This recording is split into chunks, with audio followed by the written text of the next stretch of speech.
Good day everyone. This is the report of Group 4, Department of Finance Review of Customs. But our main topic for today is the Bureau of Customs. Now, in this report, we're going to talk about the head, position, function, subunits, power and function of the Bureau of Customs here in the Philippines. Now, let's move on. Here's a quick background check of the Bureau of Customs. The Bureau of Customs, or BOC in short, is a Philippine agency under the Department of Finance, responsible for collecting taxes and tariffs on goods and enforcing trade, safety, and security regulations. In short, dito sa sinasabi na kung saan yung mga collecting taxes ng mga goods, yung mga imported na mga items or mga pagkain or mga material things na pumapasok sa bansa natin ay dito nako-collect tayo taxes. In short, it is an extra income into our country, the Philippines. And also, that is the part of the Bureau of Customs na syempre ini-ensure din nila yung pagtitrade natin, safety ng ating mga consumers, and security regulations of course, para maiwasan yung mga illegal or mga smuggled items. Next is as the head. Now, as of 2024, the Commissioner of the Bureau of Customs is Bienvenido Y. Ruiz. He was appointed by our President, Ferdinand Marcos Jr., to lead the agency. And as you can see, here he is. Here's a picture of him. That is Bienvenido Y. Rubio, the Commissioner. Now, here we're going to talk about the functions, position, and functions. Now, here, number one is we're going to talk about Commissioner. Of course, as you can see, the highest position in the BOC. The Commissioner is responsible for overseeing the entire agency. In Tagalog means hawak niya sir yung buong agency ng Bureau of Customs. Now, second is the Deputy Commissioner. Assists the Commissioner in the operations of the Bureau and is typically in charge of specific departments or sectors within the Bureau of Customs. Third is Director. Directors lead major departments such as Internal Administration, Enforcement, and Intelligence. And these other major departments is we're going to discuss it through later. Moving on, number 4 is Chief Intelligence Officer. Manages the BOC's intelligence operations including monitoring illegal activities and smuggling. Now, ito nga yung kinakailangan natin syempre sa pagpasok ng mga foreign or mga goods na galing sa ibang bansa. Is kailangan ito monitor syempre para na rin sa safety and syempre na maiwasan yung mga pagpasok ng mga maaaring mga bagay na illegal and yung mga makaka-apekto sa safety ng mga consumers, lalo na sa mga tao natin dito sa Pilipinas. Chief Legal Officer, responsible for the legal aspects of the BOC including handling complaint cases and ensuring compliance with laws and regulation. 6. Division Chief. Division Chiefs oversee various areas of the BOC's operation, such as custom operations, revenue collection, and enforcement. Now, ito sa rin papag-usapan pa natin ito mamaya, further discussion. Now, next is Customs Examiner. Customs Examiner are responsible for reviewing documents and goods passing through customs to ensure they comply with regulations and duties. Now, syempre, Customs Examiner, as stated, they ensure comply with regulations and duties. Ang kailangan, syempre, alam nila pagkakakilanlan ng mga pasok na nagdadala ng mga gamit or ng mga goods, ng mga product na galing sa ibang bansa dito sa Pilipinas. And kaya sabi nga, Customs Examiners, responsibility nila yun. Kasi kung walang tamang papeles yung mga papasok or nagde-deliver ng product dito sa bansa sa Pilipinas, it means na baka maaari may illegal na bagay dyan nakapaloob, and hindi natin maalaman yung pagkakakilanlan talaga ng mga pinanggalingan ng products na ito. Next, in custom collectors, the custom collector is responsible for collecting taxes and tariffs on goods that pass through ports and airports. Now, itong custom collector is, as stated, siya nagko-collect ng taxes and tariffs. Department na yun. Ngayon, sila dito sa yung pagpasok ng collecting ng taxes and tariffs, it is also na become the revenue collection efforts contribute to the development of countries' infrastructure, healthcare, education, and national security. It means dito rin tayo kumikita sa pagpasok and pag-import ng mga products na galing sa ibang bansa. Siyempre, para makapasok yung mga products na galing sa ibang bansa, kailangan din nila mag-payment. And sa pamamagitan nga itong mga payment na tatanggap natin is ito ay nagsasani extra income income na rin ng bansa natin for further infrastructure, education, healthcare, para sa development ng ikauulan na Pilipinas. Now, 9 is the appraiser. Appraisers assist in determining the correct valuation of imported goods for customs purposes. Of course, kailangan ng appraiser para ma-determine yung correct valuation of imported goods and customs purposes. Kung tama nga ba yung pinapasok na products, tama ba yung numero nito na nakalista na kung ilan lang ba yung ganito, kung anong item ito, kung ito ba ay pagkain, clothes, or products na para sa consumer talaga na mabuti. Hindi yung products na may nakasiksik pa sa na mga illegal or counterfeit stuff. Now, next is 10. Customs guard. Customs guards ensure the security of ports and cargo to prevent smuggling. Of course, iniwasan natin smuggling. Hindi ito may iwasan at may mga tao pa rin ang pipimilit na gumawa ng mamali para sa iba extra income nila o para sa sariling mga kapakanan nila para makakuha ng pera. A public information officer. The Public Information Officer, or PIO, is responsible for communication and disseminating information about policies, programs, and issues related to Bureau of Customs. 12. Other staff positions. The BOC also employs various staff positions, including administrative assistants, IT specialists, and accounting personnel. Of course, kailangan din natin ng maraming tao naman. Siyempre, yung mga other key aspects or they have other specialties sa mga talents na or in other doing their jobs. It's also na para makatulong na rin sila sa pag-administrate ng safety regulations natin and ng pag-implement ng Bureau of Customs. Now, here is the function of the Bureau of Customs. Of course, number 1 is revenue collection. The BOC collects tariffs, taxes, and duties on imports, providing a vital source of income for the government. As I stated earlier, yan ang sinabi ko sa kanina, na yung pag-collecta ng taxes nila is there providing a vital source of income for the government. Ito rin para magamit natin sa development, infrastructure, healthcare, education, or sa mga naging plano nga natin na ex-President Rodrigo Duterte, di ba sir? Yung Build program. And sa pamamagitan nga rin itong pagpasok ng mga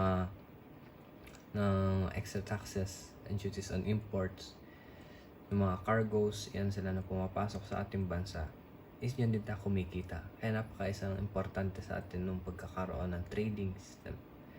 Yung trade na kung saan hindi naman, syempre hindi illegal yung pinapasok. Kasi alam naman natin pag illegal, mas malaki ang kita. Pero kapag yung tama talaga na pagpasok ng mga products, like yung mga pagkain, yung mga galing sa foreign countries, and the meat, and other stuff na healthcares, makakatulong sa atin, is more on the development and para sa paglago rin ng economy ng ating bansa. Now, regulation and enforcement. The BOC enforces customs laws to ensure imports and exports comply with national policies preventing smuggling and fraud. Now, syempre, kailangan pakipag-unay natin sa ibang bansa para maiwasan yung mga peke, pagpapasok ng peking produkto na kung saan mga din natin may iwasan na iba is pinepeke or smuggling, mga illegal na pagpasok ng mga products sa ating bansa. And facilitating trade, the BOC ensures efficient and legal clearance of goods, streamlining custom procedures and faster trade. Now, syempre sir, the process of simplifying the standardizing procedures and information flows required to move goods from a seller to buyer. And syempre sir, bilang mga consumers natin, is mas maayos kung mapabilis yung pagsasagawa nito or faster trade. Syempre, including na din sa mga needs ng ating mga consumers, sa mga bagay na pangangailangan nila, or sa mga products, items na more on efficient in helping our consumers in their daily living, of course. Next is prevention of smuggling and illicit trade. Now, dito na sir, yung mga major issues din na syempre hinahandle ng BOC. The BOC prevents illegal trade by using intelligence and enforcement measures to detect and stop smuggling. Now, nga sir na kailangan talaga na i-handle nila na more clearly, dapat aware tayo. As that na good job na nga lang din sa BOC kasi they handle na cases na illegal trade. Diba? Ano ba itong mga illegal trade na to? Of course, dahil mawawala yung drugs, yung sa mga cocaine or marijuana na pero nakapasok na sa ating bansa and meron naman na talaga. But yung mga other like sabihin natin tao, legal smuggling na ganyan pagpapasok ng mga tao na sa ating bansa na walang tamang dokumento, na hindi dumaan sa tamang proseso, and inangalan din na kailangan hinahandle nila, which is napaka-wider or napaka-broad nung trabaho nila. Now, border security and protection. Ito na nga sir. The BOC secures ports, airports, and borders, preventing unauthorized goods and people from entering. Just like I said nga sir. Siyempre, kailangan lang ipatupad yung tight security sa airports, ports, airports, borders. And bilang tayo naman na sa Philippines, napapaligiran ng dagat, is more on airports and ports lang tayo. Kasi dito nga rin sa based on my own perspective na lang din na syempre sa ports, sa mga barko, natin may iwasan dyan na syempre like and sila gagaling sa ibang bansa din may iwasan na may sakay na sila na syempre hindi na pagkakakilala na isang tao is makakalusot yun dito sa ating bansa. Now, valuation and classification of goods. The BOC accurately classifies and values imports to ensure fair assessment of duties and taxes. Now, syempre bilang pagpasok ng mga products dito sa ating bansa, na hinahandle din nila yung pag-evaluate nito, pagka-classify ng tamang presyo. Kung ano ba to, kung ito ba ay mahal or affordable. So, syempre they assess na rin. Ina-assess nila to kung syempre para sa consumers dito sa ating bansa. And especially na lang din para syempre kung karoon yung extra, sabi dito, extra taxes. Yung taxes nito ay syempre income din ng ating government especially. So syempre bilang mga consumer, we pay our taxes and syempre it is going to our government. Now, trade policy implementation. The BOC implements government trade policies, including special agreements like AFTA. Custom clearance, the BOC clear goods entering or leaving the country, ensuring all duties or taxes are paid. Now, syempre, Yung nga sa nasabi ko, yung mga barko or mga shipment na manggagaling sa ibang bansa, nagbabayad sila ng yung pagpasok at paglabas nila dito sa ating bansa, ng mga ports dito sa ating bansa. And nangalan din syempre, para makapag-deliver sila, kailangan nila magbayad din ng entrance fee and yung mga pag-alis din nila. Licensing and permitting. The BOC issues licenses and custom brokers and trade entities, ensuring only authorized personnel handle customs transaction. Hindi syempre din naman may iwasan na kailangan talaga natin ng license. Diba?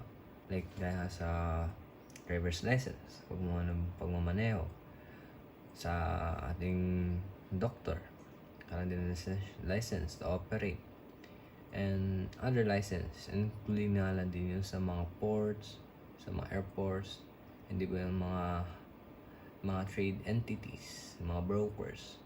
Now, they need license para makapag-transact sila dito sa ating country and para maipasok nila yung kanilang mga products dito sa ating bansa.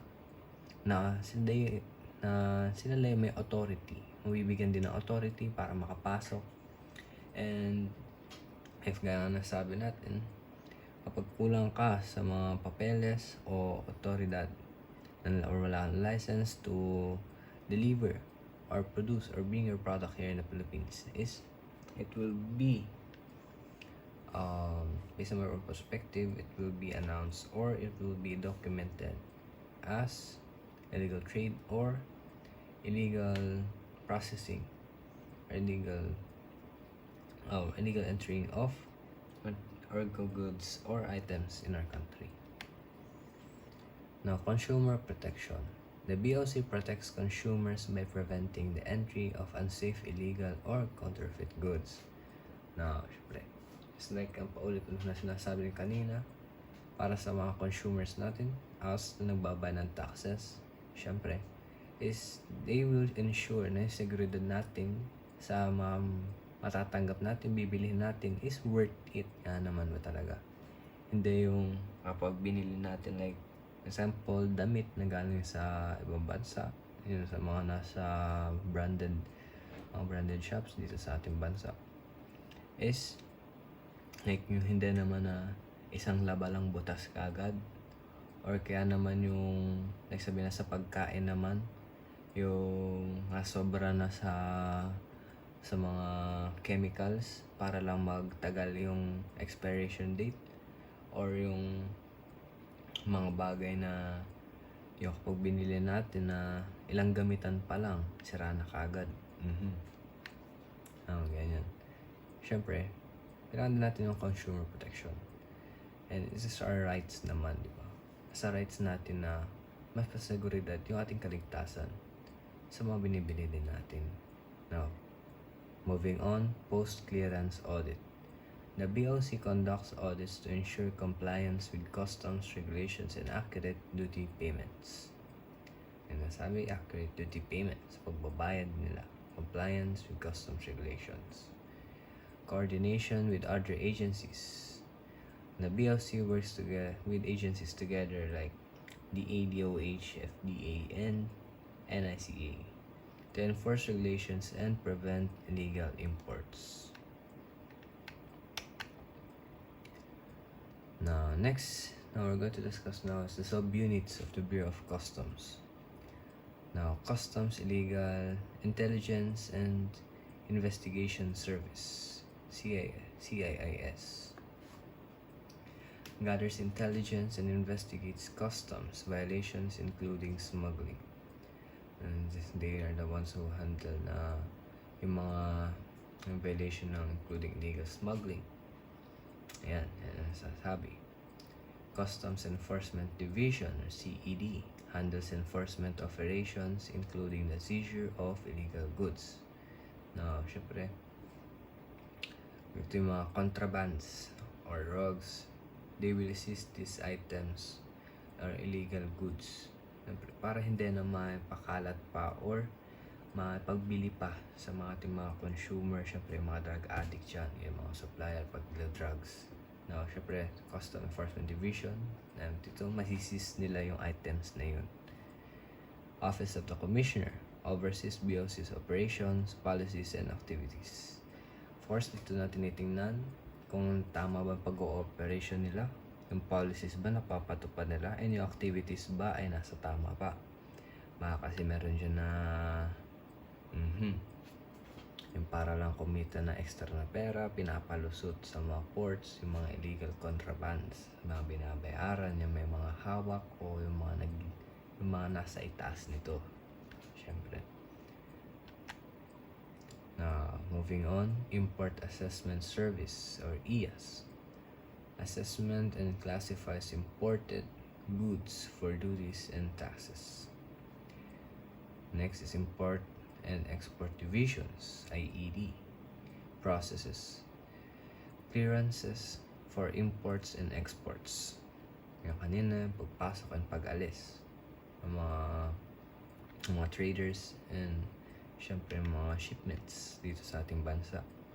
Trade Facilitation and Customs Modernization Division streamlines custom procedures and works on modernization. Syempre, as through time to time, nag-evolve or nag-improve yung ating mga daily living, and syempre na rin yung pag-streamlines ng mga factories, ng mga produces na items, goods, is our model, yung mga customs and modernization is we need to all this na kailangan natin itong syempre daluyan din, like to take on na go with the flow, but syempre more on the para sa ikabubuti ng pag-produce, pag-import, and syempre pagpasok ng mga trading mga companies para sa atin, and for more income para sa ating pagde-develop ng ating bansa.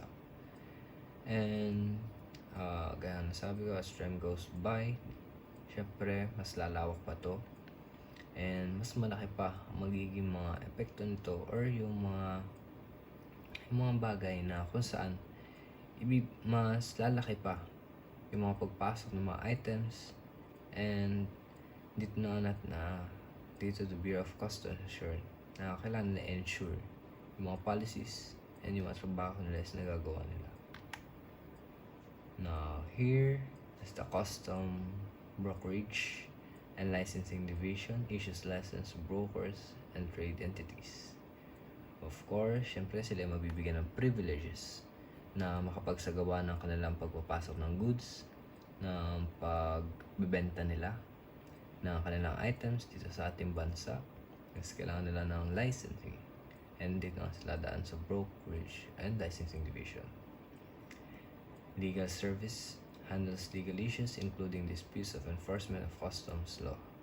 Siyempre, mga customs law natin, ma-prevent yung illegal activities, illegal contrabands, and drugs. Customs Valuation Division determines the correct value of imported goods for property duty assessment. Siyempre, yung accurate na presyo ba nito is hindi yung walang dagdag, walang bawas. Dapat accurate din para sa fair share ng ating bansa and nung distributor or nung broker na nagtinda nito dito sa ating bansa or naghatid nito dito.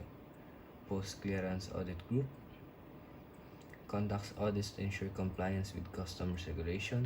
Syempre, ng documents, papeles na sumusunod sila. And Custom Anti-Smuggling Group investigates and prevents smuggling activities. Like, syempre, alam naman, prevent smuggling activities na iniiwasan nila na makalusot yung mga nag-i-smuggle ng items dito sa ating bansa. Cargo Handling and Storage Division manages the handling and storage of goods at customs warehouse. Yung mga bigas, mga galing pa ibang bansa na ini-import nito sa ating bansa. Now, here's Public Information Communication Division handles communication and public relations regarding customs policies. Customs Modernization and Tariff Policy Department implements modernization and aligns tariffs policies with international standards. Anti-Corruption Unit focuses on preventing corruption within the Bureau. Now, of course, alam naman natin anti-corruption. At in the Philippines, as my rights, I can say na syempre, may mga corrupt na official tayo kung saan nakakalusot yung mga illegal items, illegal goods na pumapasok dito sa ating bansa. May gana lang ng mapabalita na yung Bugatti nakapasok dito sa ating bansa na wala palang tamang dokumento na pagpaproseso nito para makapasok. At like that, syempre, bayaran ng pera is makakalusot pa rin ito. Na di naman may iwasan yung mga corrupt na opisyales dito sa ating bansa. But, sabi dito, still, Anti-Corruption Unit focuses on preventing corruption within the Bureau. Now, here are the powers of the Bureau of Customs. Imposition of duties and taxes. The BOC has the authority to assess and collect tariffs, taxes, and duties on goods entering and leaving the country. Like inspection and examination, the BOC can inspect and examine goods, documents, and shipments to ensure compliance with customs law and regulations. Seizure of contraband, it has the power to seize goods that are illegally imported or exported, including contraband or prohibited items. Like kanina pa ulit-ulit na nasasabi, hindi kaya na lang kuhain and i-hold it ng mga item na ito para investigahan kung ba't nga ba ito nakalusot, ba't ito nakapasok. And syempre, it is na para maiwasan nila yung pagkalat ng mga illegal contrabands or prohibited items na nakapasok sa atin. Issuance of warrants, the BOC can issue search and seizure warrants to enforce customs and laws and prevent smuggling. Yan nga yung nasasabi, yung mga nakakalusot na nagbabayad para naman maipasok ng mga produkto dito sa ating bansa. So may kakayahan sila na mag-issue ng warrant para kunin uli ito. At syempre, kung wala kang tamang proseso na pinagdaanan, dokumento na maipakita na ito yung tama na pagpoproseso, kukunin nila ito. Authority to investigate. Bureau can conduct investigations into customs violations, including smuggling, under-declaration, and fraud. Enforcement of trade policies. The BOC implements trade policies and agreements, ensuring the international treaties and national laws are followed. And friend, as we are trading in other countries, with different countries as well na pumapasok sa ating bansa, is may mga policies tayo na pinapatupad syempre.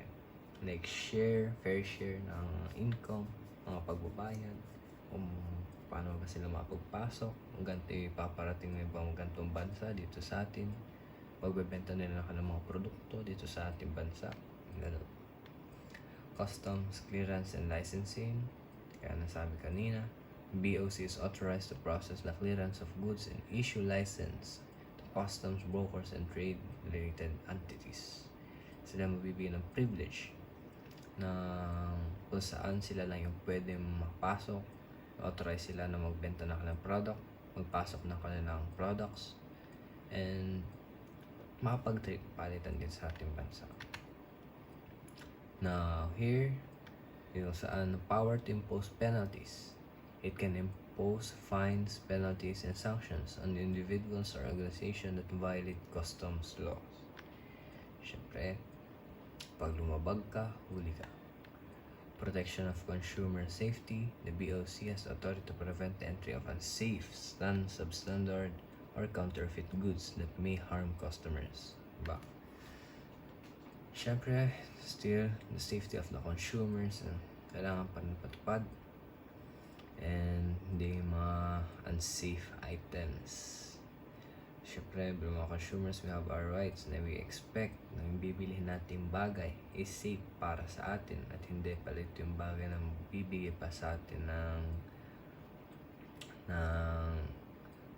putting ourselves in danger. Now, here are the functions of Bureau of Customs. Revenue collection collects duties to taxes and tariffs on imports to generate the revenue for government. Regulation enforcement enforces customs laws and regulations, ensuring compliance with national trade policies. Facilitating trade ensures the smooth and legal movement of goods by streamlining customs procedures. Preventing smuggling and illicit trade prevents the illegal entry or exit of prohibited goods such as drugs, weapons, or counterfeit products. Border security and protection safeguards ports, airports, and borders to protect the country from unauthorized imports and exports. Valuation and classification of goods determines the appropriate classification and valuation of goods to ensure correct tariff assessment. Trade policy implementation implements trade policies including special agreements such as the ASEAN Free Trade Area. Custom clearance processes the clearance of imported and exported goods, ensuring that all legal requirements are met. Issuing license and permits grant licenses to customs brokers and export entities, ensuring compliance with regulations. Like sabi kanina, halos like ulit na din sila ang binabanggit ko. But syempre, here, bilang of our functions ng Bureau of Customs is ito yung mga pinapatupad nila. Like, sa mga traders and brokers na nagpapasok ng mga imported items from galing ibang bansa dito sa ating bansa, sa Pilipinas. Na syempre, consumer protection protects consumers by preventing the entry of dangerous or non-compliant products. Post-clearance auditing conducts audits to ensure proper declaration of goods and compliance with customs regulation after clearance. Coordination with other agencies coordinates with other government bodies to enforce regulations and prevent illegal imports such as drugs and counterfeit goods. Syempre, may existing transnational crimes, yung mga pagpapasok ng drugs. And then, maiwasan palagi. Number 1 item is drugs na pinapasok sa iba't ibang bansa. Kaya kailangan talaga ng maging security, may mahigpit na seguridad sa ating cargoes, ports, airports na nagpapasok ng contrabands dito sa ating bansa. And that's all. Thank you for listening to my discussion about the Bureau of Customs. Now, we are thankful for giving us your time and providing us your attention. I hope you learned something about Bureau of Customs and its power, functions, head, and syempre its duties especially in our country, in the Philippines.